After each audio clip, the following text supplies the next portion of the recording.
É na palma da mão, é na planta do pé. Esse acontece que se dá. É na palma da mão, é na planta Boa do tarde, pé. poeta Marciano Medeiros. Seja Boa bem-vindo tarde. ao Gonçalo Convido. Fique Oi, totalmente à vontade Hum. para cumprimentar o público. A satisfação é Muito minha, bem. poeta Marciano. Gonçalo. A satisfação é minha. Ah, sim.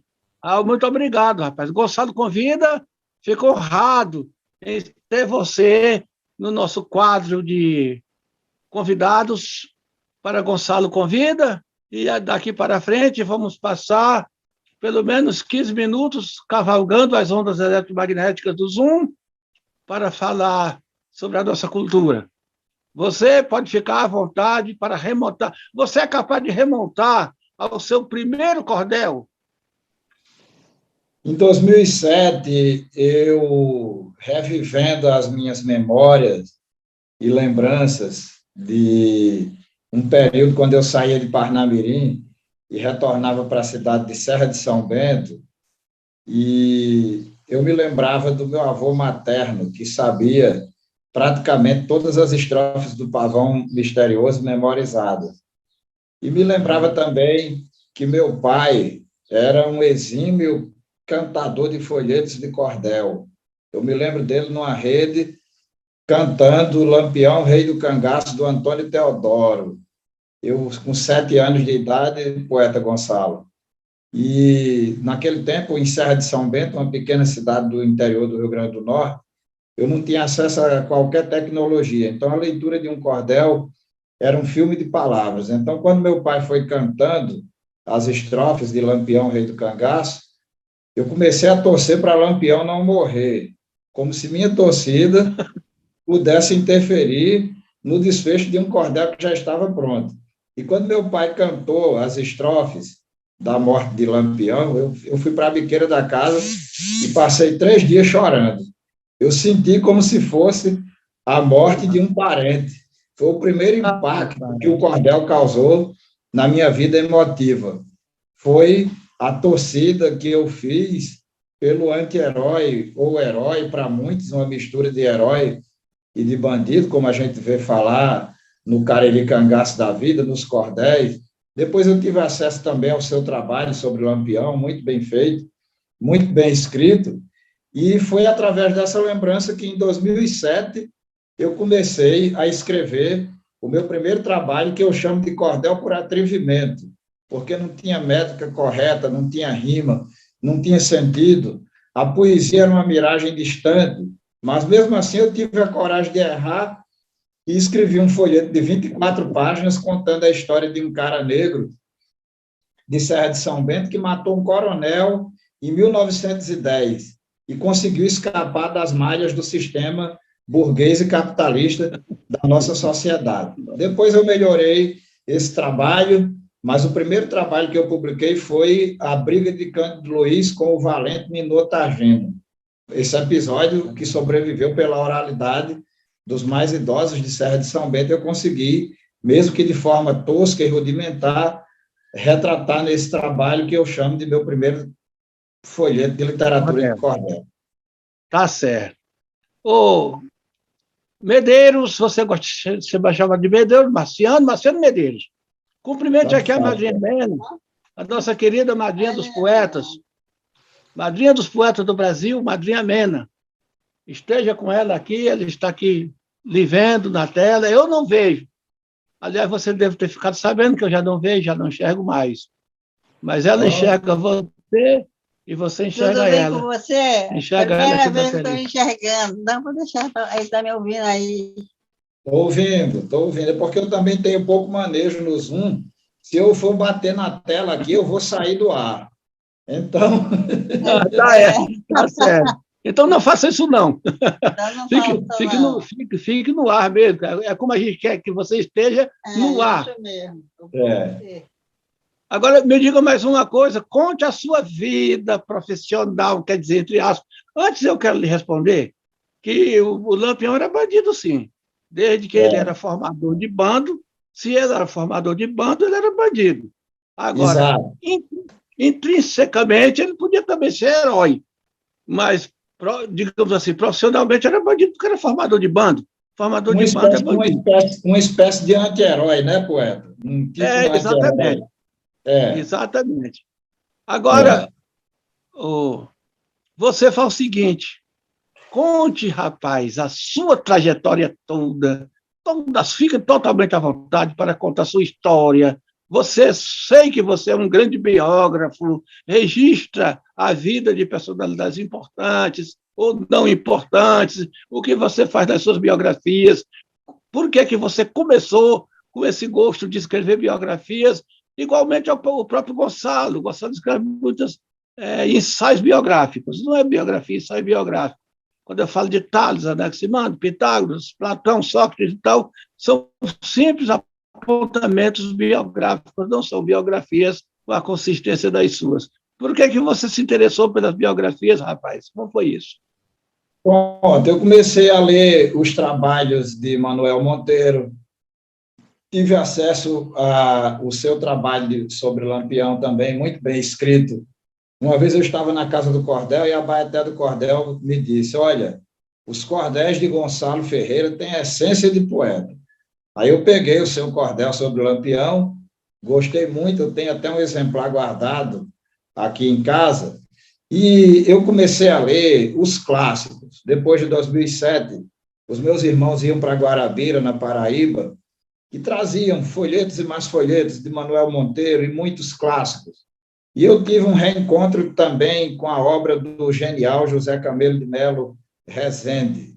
Tive acesso a muitos trabalhos dele, publicados também na Luzeiro, e tenho uma edição de Coco Verde e Melancia, que foi um dos raros cordéis que me levou às lágrimas. Como diz o poeta Crispiniano Neto, aqui do Rio Grande do Norte, é o verdadeiro Romeu e Julieta do cordel brasileiro.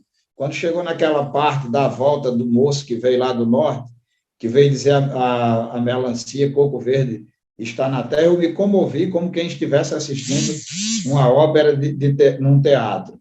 Então, essas influências de o próprio Leandro Gomes de Barros, Zé Camelo de Melo Rezende, Delarme Monteiro, isso foi me fazendo despertar para fazer também os perfis biográficos.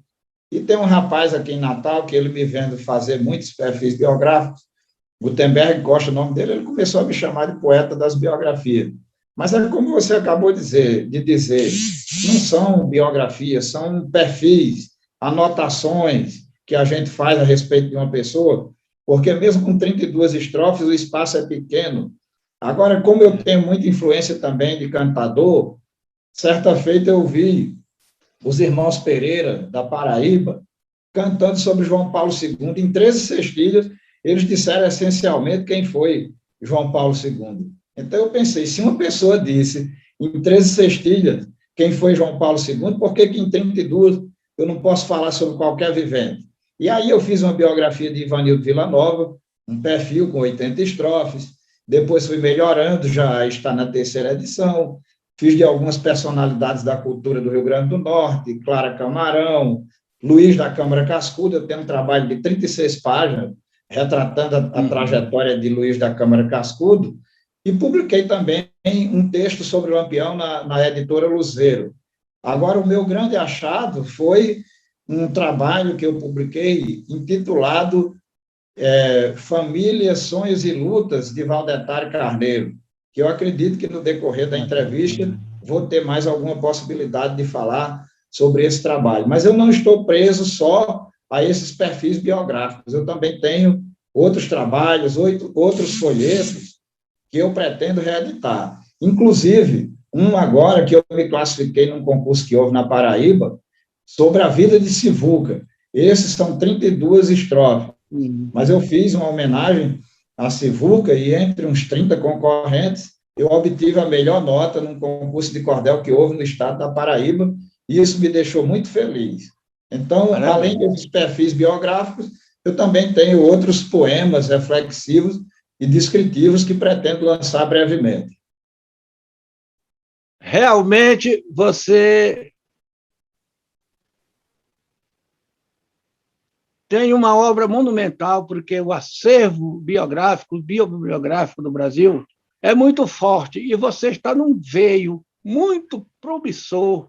Realmente, você pode seguir esse canal, que é muito importante, o das biografias, o do reconhecimento aos colegas, do reconhecimento às grandes personalidades que passaram ou que estão conosco. É muito importante o seu trabalho, é um trabalho profícuo e invejável. Continue fazendo assim. Mas você pode entrar também pela biografia dos grandes vultos da humanidade.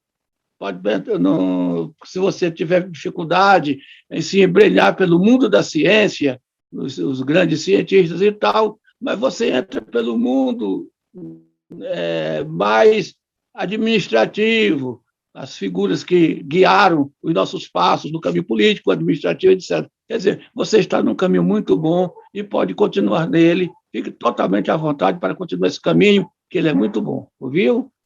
Muito obrigado, poeta.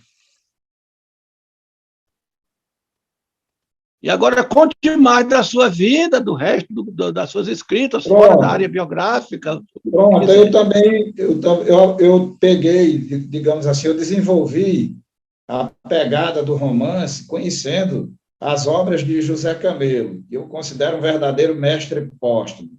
Como eu lhe disse, li Coco Verde e Melancia, Pedrinho e Julinha.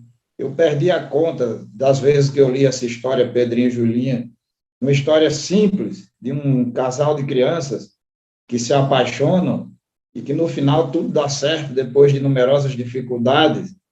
Então, eu percebi que o mestre José Camelo, ele sempre trabalhava os seus romances com um segredo que só era revelado no final. Diferente de Leandro, que Leandro trabalha mais com o conflito entre os personagens.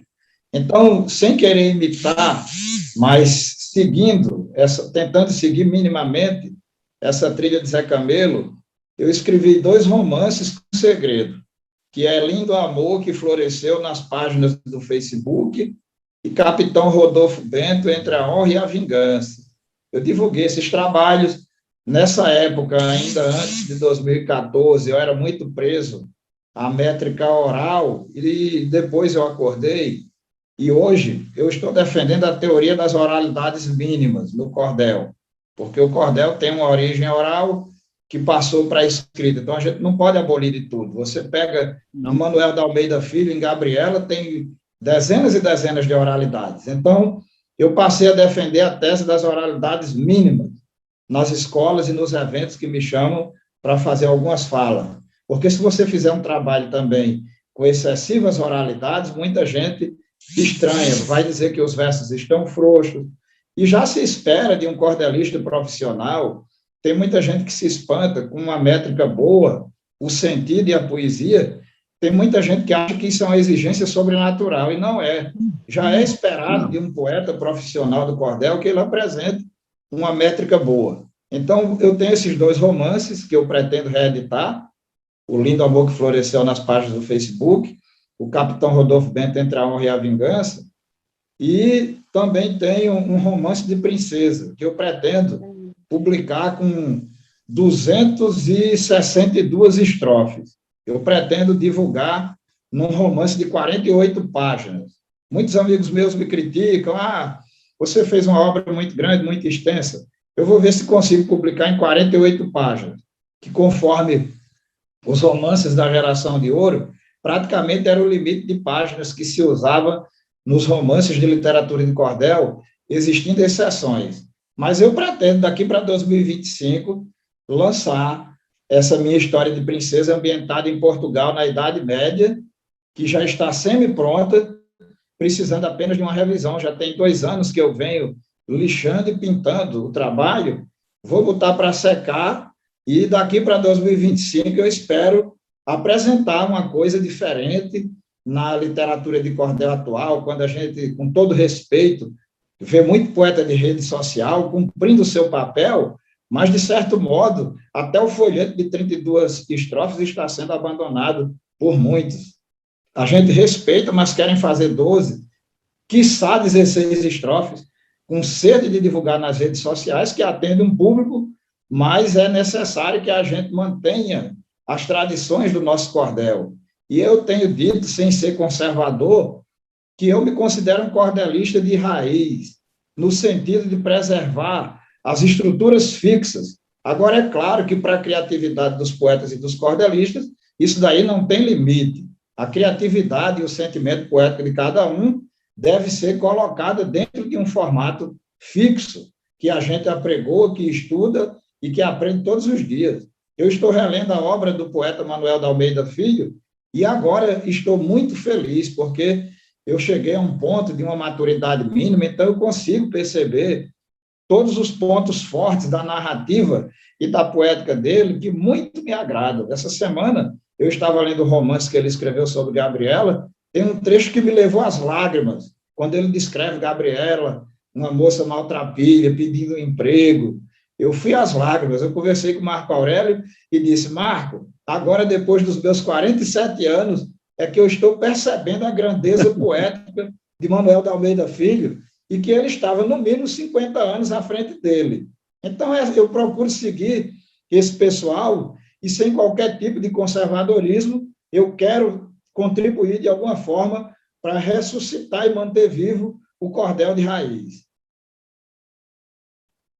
É isso aí. A literatura de cordel é, por natureza, ortodoxa. Ela não aceita nenhuma escola nova, ela aceita a perfeição, a evolução baseada na perfeição futura. A academia aqui, por exemplo, é perfeccionista e evolucionista. Agora, você citou grandes romancistas. Por exemplo, o Leandro Gomes de Barros, ele foi um poeta que antecipava o final das obras. Como você pode ver, os nossos antepassados eram muito prevenidos, diziam portas têm olhos e paredes têm ouvidos, e os crimes são descobertos, por mais que sejam escondidos. Ele antecipava o desfecho, o enredo e o feio desfecho da história. Já José Camelo de Melo Rezende, outro grande romancista, ele conservava a história com um quê de sedução para o leitor, para o desfecho final. Agora, um romancista que você esqueceu de falar, mas certamente está de acordo comigo, que, aliás, acham ele, por natureza, humorista, mas que era um romancista de primeiríssima qualidade, foi José Pacheco. José Pacheco. Agora, o Manuel de Almeida Filho, realmente, ele foi feito romancista. Ele lia histórias e as transformava em romances de cordel, com muito mérito, com muita qualidade poética, com muita beleza estética e com uma formação esplendorosa em relação a muitos poetas bons da atualidade. Realmente, o Manuel de Almeida merece as nossas palmas. Pode prosseguir, Carlos. Pode prosseguir. Suas palavras são muito adequadas e verdadeiras. O Leandro Gomes de Barros, eu tenho várias obras dele aqui. Eu considero mais Leandro Gomes de Barros um Sidney Sheldon do cordel, porque ele trabalhava mais o conflito entre o personagem. Você vê ainda nesse... Eles matam o índio, enterram, os índios vão lá, desenterram o índio, tratam dele e ele fica bom. Quer dizer, era como se fosse antecipando Sidney Sheldon, o grande romancista norte-americano. Leandro Gomes de Barros conseguiu fazer isso no fim do século XIX e início do século XX. Então, você vê a obra dele, Os Sofrimentos de Alzira, você vê o Cachorro dos Mortos, que eu estou relendo, é todo assim, um conflito em cima de conflito, onde, no final, quem cometeu a coisa errada é punido. E o José Camelo tem um brilho poético extraordinário em Histórias de Amor, que fez a obra dele, a produção dele ser ímpar. O Zé Pacheco, eu tenho também alguns trabalhos dele, A Intriga do Cachorro com o Gato, A Chegada de Lampião no Inferno, é um clássico. Quando eu vou para as escolas que leio, os meninos só faltam morrer de rir, poeta, até hoje. você deve passar pela mesma experiência, os meninos só faltam morrer de rir. Então, todo esse pessoal, eu procuro, de alguma forma, não que eu seja onisciente, Delarme Monteiro eu adoro, Minelvino, Antônio Teodoro, tem histórias extraordinárias. Então, eu estou procurando, de alguma forma, resplandecer dentro de mim um eco da geração de ouro dos grandes cordelistas do Brasil. E, do meu jeito, eu acho e suspeito que, quando eu lançar o meu romance de princesa, ambientado na Idade Média, em 1200 da era cristã, eu acredito que tem alguma possibilidade desse trabalho ter algum tipo de repercussão. Antes da era cristã, havia no romanceiro vestígios claros já da presença, ou a futura presença, porque os poetas andavam, os menestréis andavam nas fazendas, lendo, apresentando suas produções, mas já havia vestígios claros da futura literatura de cordel, de verdadeiros, porque as histórias foram baseadas, as histórias mesmo foram muito baseadas nas histórias daquele tempo, o próprio Pavão Misterioso, um conto greco-turco, e assim por diante. Não é só a produção peninsular, Brasil, Espanha e Portugal, mas, por exemplo, a produção itálica, da Península Itálica, é uma produção espetacular também, todos os romances de altíssima sensibilidade, o que não ocorre agora, essa sensibilidade. Quando a gente escreve agora, a gente escreve os textos muito claros, porque, no meu caso, eu escrevo paradidáticos. Então, os meus cordéis são feitos para virar livro imediatamente, para ir para as escolas. Aí eu não tenho preocupação com o número de páginas e de estrofes, muita preocupação, não. Agora, tem aquele que nasce da minha produção, como é o caso do... o Senhor Livre é um folheto que realmente ganhou muito nome por causa da essência, da beleza, mas realmente é folheto de maior número de páginas, como o caso do Laboratório da Vida e outros. Mas a personalidade do dia é meu amigo Marciano Medeiros. Marciano Medeiros, fica à vontade para ultimar as suas declarações sobre o que você faz ou do que pretende fazer. Fica à vontade. Eu agradeço demais, poeta Gonçalo Ferreira. Esse convite me comoveu de ter acesso a falar contigo. Espero olhar esse vídeo, compartilhar e divulgar. Na iniciativa da Ana Reis, a poetisa de Boquim, uma grande amiga que entrou em contato com Luana e articularam para que eu participasse. Eu agradeço demais a Ana Reis, a Luana e o seu interesse de prestigiar esse pequenino potiguar que está lutando aqui, muitas vezes de forma solitária, para manter, de alguma forma, pelo menos no meu trabalho, sem atormentar ninguém, aquilo que eu julgo ser essencial no formato e na essência de um trabalho de cordel. Se fala muito dos romances, tem que ter 32 páginas, mas eu já vi romances menores, como, por exemplo, de Valentão do Mundo, tem 24 páginas e tem toda uma trama, tem todo um enredo. Então, eu estou aqui no Rio Grande do Norte procurando me reencontrar com o passado.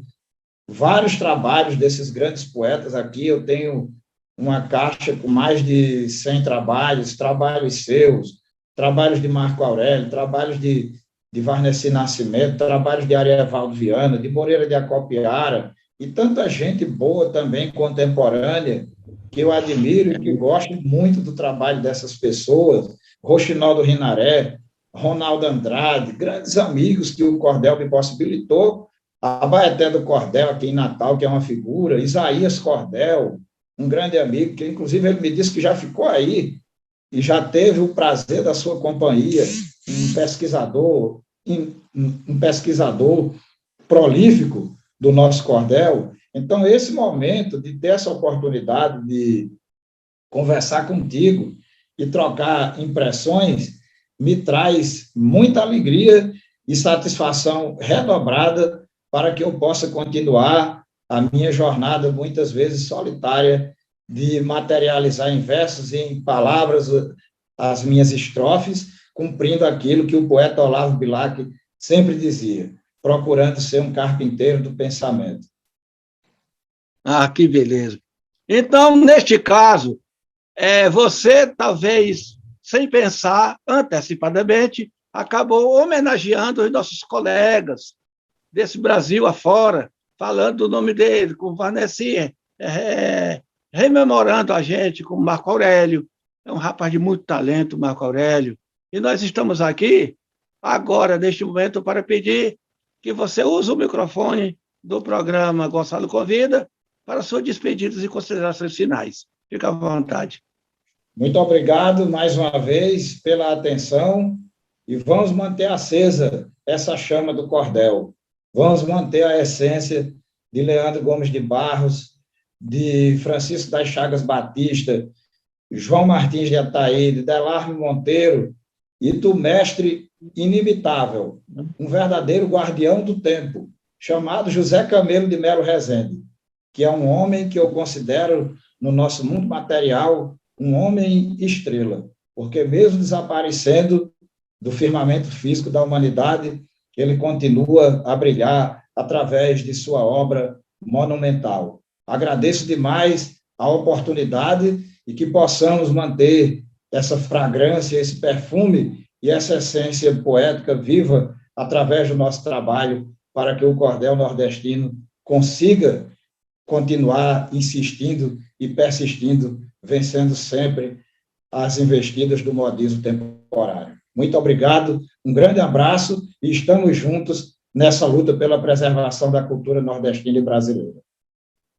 Valeu! E você, quando puder, manda uma coleção dos seus folhetos para a academia, para você constar no grande acervo da BLC, que é seguramente o maior acervo do Brasil.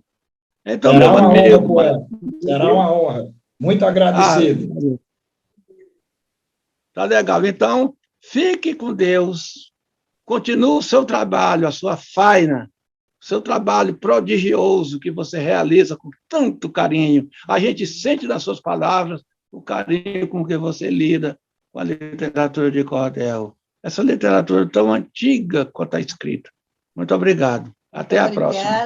Obrigada. E a bênção da sua madrinha para você. Estou muito feliz cada vez a mais. Valeu, madrinha. Grande abraço. Tchau. Tchau.